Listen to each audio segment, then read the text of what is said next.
While the property changed hands 3 weeks ago, stock from the new line stud were sold today by auctioneer Steve McGuinness of Headley Johnson Proprietary Limited.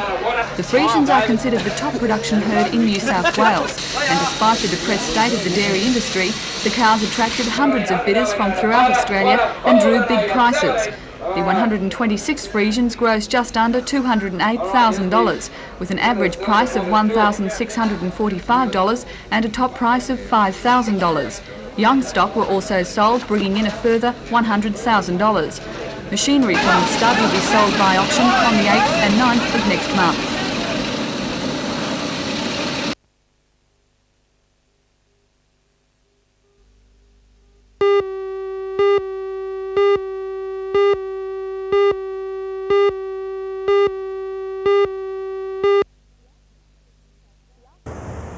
The Arts Council of New South Wales has selected the Hunter Valley as next year's target area. 3 new arts councils have been proposed for the region at Lake Macquarie, Cessnock and Singleton. I'm Helen Hughes. I'll have a full report on the move in NBN's Hour of News tonight at 6.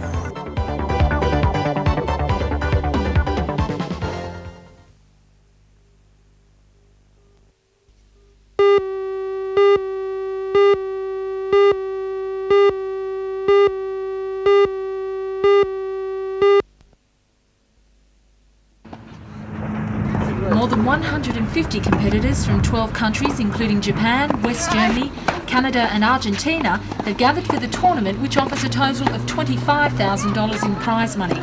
It's the 4th year that the satellite competition has been held in Newcastle, but the first time that the men's championships have been staged at the District Park venue. The satellite tournament allows young players to compete for points needed for entry into major events. Circuit organiser for the women's event, Jan Dalton, believes that the international competition is valuable experience for up-and-coming Australian tennis champs.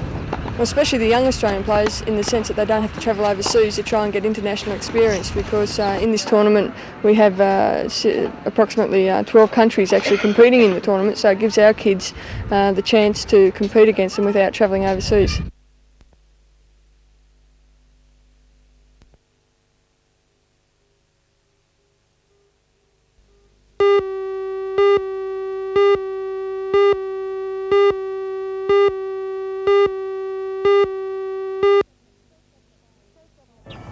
The State Government Commission of Inquiry into Power Generation Planning is holding hearings on the Central Coast this week. An inspection of possible power station sites was held today, and the people of Mardi near Wyong have made it quite clear that they don't want a power station here. I'm Janelle Provost. We'll have details on that and more stories tonight on NBN News at 6.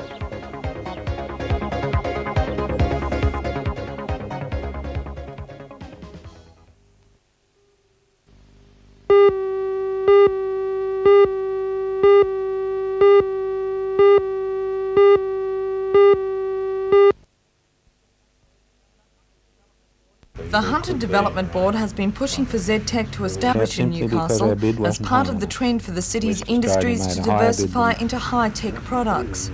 Well, I think there are a number of things that need to be said.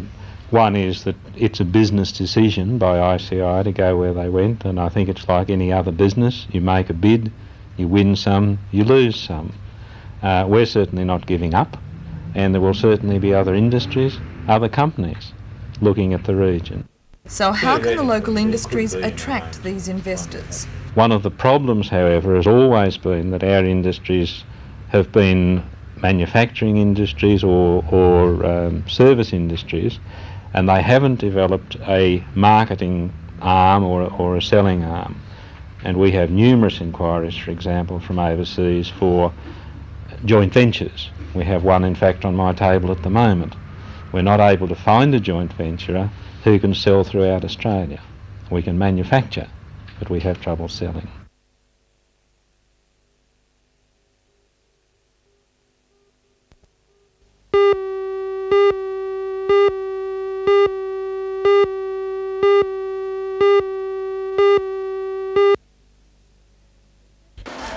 It's the second year that the Open Day Try a Trade has been held at the college. The day offers 140 junior high school girls who travel from throughout the Hunter region the opportunity to try their hand at trades such as bricklaying, butchery, panel beating, wood machining and welding. careers which are not common for girls to pursue.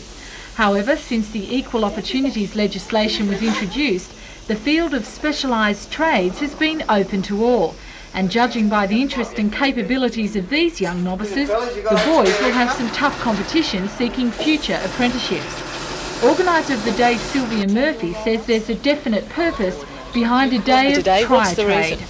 The reason is for them to have hands-on experience in a workshop situation and try different trades. What are the opportunities for girls in specialised trades today? The opportunities are wide open because of EEO. They're really able to do whatever they choose.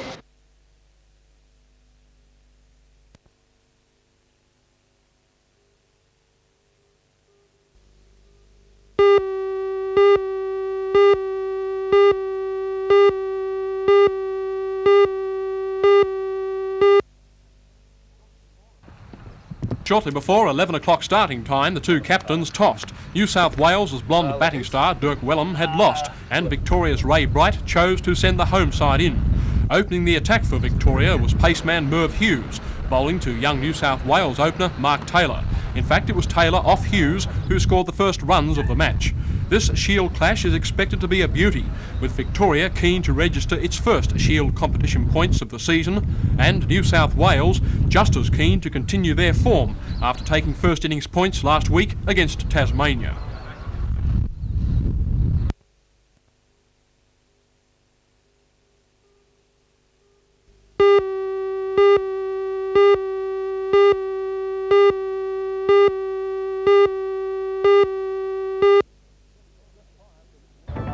Just prior to the commencement of the Shield clash between New South Wales and Victoria, it was very obvious that both sides are very keen to do well in this particular encounter.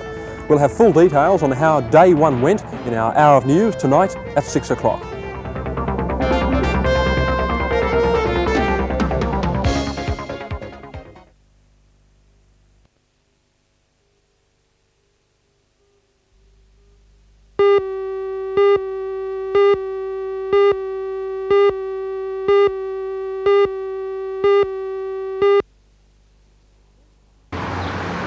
First up on the agenda for Mrs Hawke was the opening of the Mayfield Senior Citizens Centre. In her speech, Mrs Hawke mentioned that the centre was the second of its kind to be opened in Newcastle, the first being established at Adamstown under the Whitlam government. She praised the work done to set up the centre, saying the time and energy spent by the senior citizens was commendable. A special guest at the ceremony was former Lord Mayor Joy Cummings. In welcoming Mrs Cummings, Mrs Hawke made a special announcement. And I'm sure that you'll all share my pleasure in knowing that the counselling room within the centre is to be named the Joy Cummings Counselling Room. Mrs Hawke then went to inspect the work being done on the old Carrington Club Hotel, which was donated to the Newcastle Youth Centre by businessman Graham Webb. 23 people are now being employed renovating the hotel, most of them the young people the centre will eventually cater for. The work is being done aided by a $200,000 CEP grant, which has now been extended to another $50,000. The Residential Learning Centre for Unemployed Youth will incorporate drug education and counselling facilities, catering for the 16 to 24 age group. It's acknowledged by the community generally that there is a dilemma about drug use in our society, and not only ours, it's a worldwide illness, if you like, a plague, it's called by some. And the more it's acknowledged that that danger exists and that for various reasons it can affect many families who never dreamed they would have been affected, I think if it's an open subject, it's much easier, for instance, for children to discuss with their parents or for others in the community who could perhaps help them so that they don't feel isolated and bereft of any sort of help or any way out. So again, communication, I think.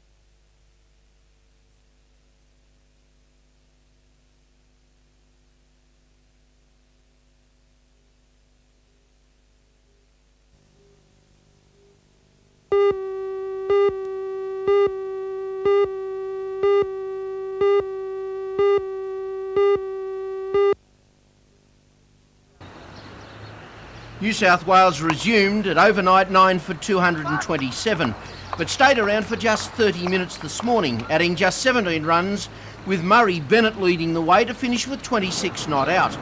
Newcastle's test spinner Bob Holland was solid enough till the new ball.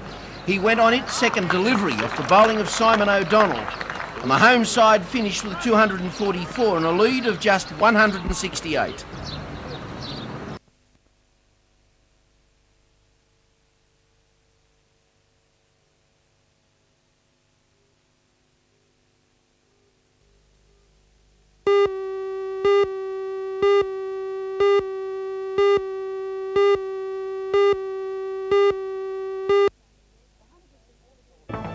The Hunter District Water Board has started work on the upgrading of the Burwood Beach treatment plant.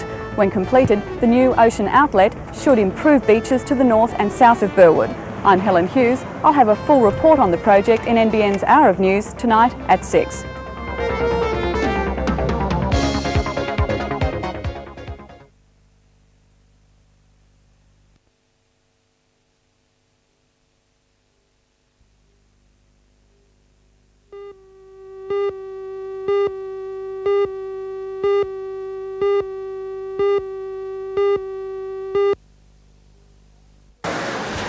The proposal to build a 2.3-kilometre tramway running from Popple Creek Station to Spears Point Park via Creek Reserve Road came from the Newcastle Tramway Museum. The museum wants to run 10 trams as a tourist attraction and charge a small fare to help cover costs. At a meeting last night, Lake Macquarie City Council approved the project and appointed the Tramway Museum as the committee to run it on behalf of the council. The council will now apply for funding under the Steel Industries Assistance Program. If successful, it could attract up to $638,000.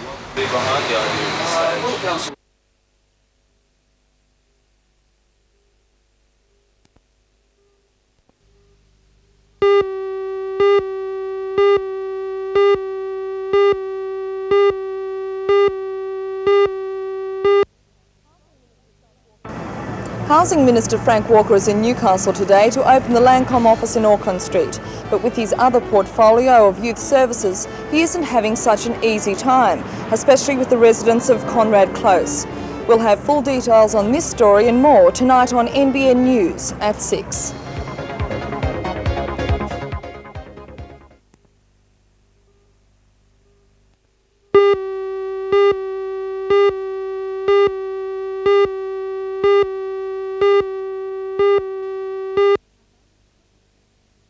At only 23 years of age, this aspiring young author has already written 3 books.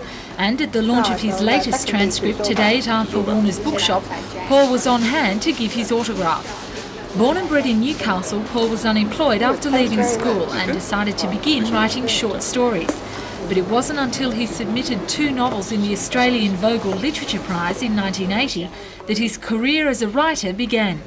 Jack Rivers and Me took out the award and was published in 1981. Soon to follow was My Blue Checker Corker and Me a year later. And this year, Good Mates is already selling well in the bookstores. Paul says the ideas behind his stories about children growing up came from an unusual pastime. Old guys talking in pubs. I had a hobby when I was growing up. 15, 16, you couldn't get into clubs and everything, so I used to go into the pubs and have a drink with all these old fellas and collect the stories on Toby Quarter. And I didn't realise that I knew them. I had no intention of writing in that stage. Paul's excited about his first 2 books being published in the United States next year and believes that he'll remain an author as long as the words keep coming.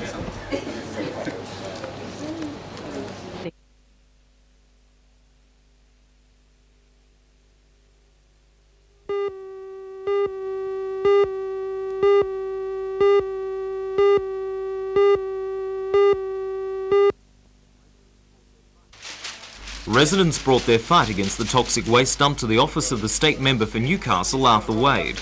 Over 1,000 declarations of protest have been gathered from the public by the Wallaroo Group, and these will be presented by Mr Wade to the Minister for Planning and Environment, Bob Carr. It could be the last protest the locals have a chance to make, as sources in Sydney suggest Mr Carr will make a decision on the dump site within the next 2 days.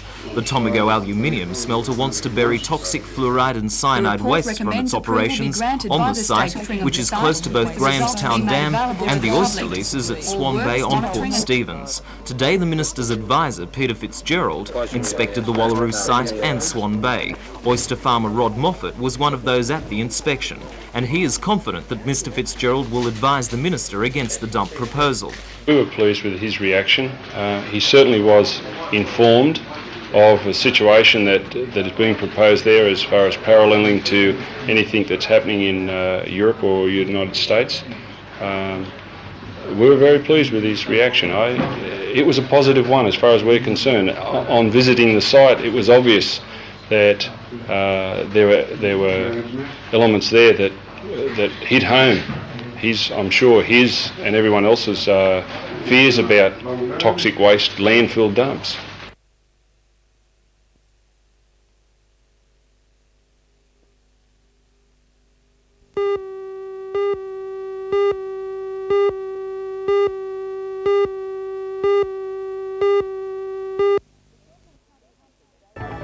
The Shortland County Council today started site work on its new administration complex at Douglas Street, Wallsend. The $18 million project will bring together the administration of the County Council with its major works depot at Wallsend. I'm Helen Hughes. I'll have more details of this story in NBN's Hour of News tonight at 6.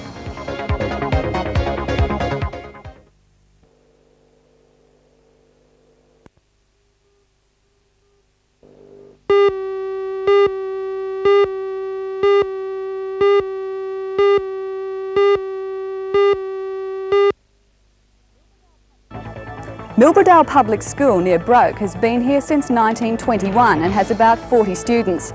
Over the years, the school has lost several principal teachers because the Education Department refuses to supply a permanent residence. I'm Helen Hughes. I'll have all the details of this story in NBN's Hour of News tonight at 6.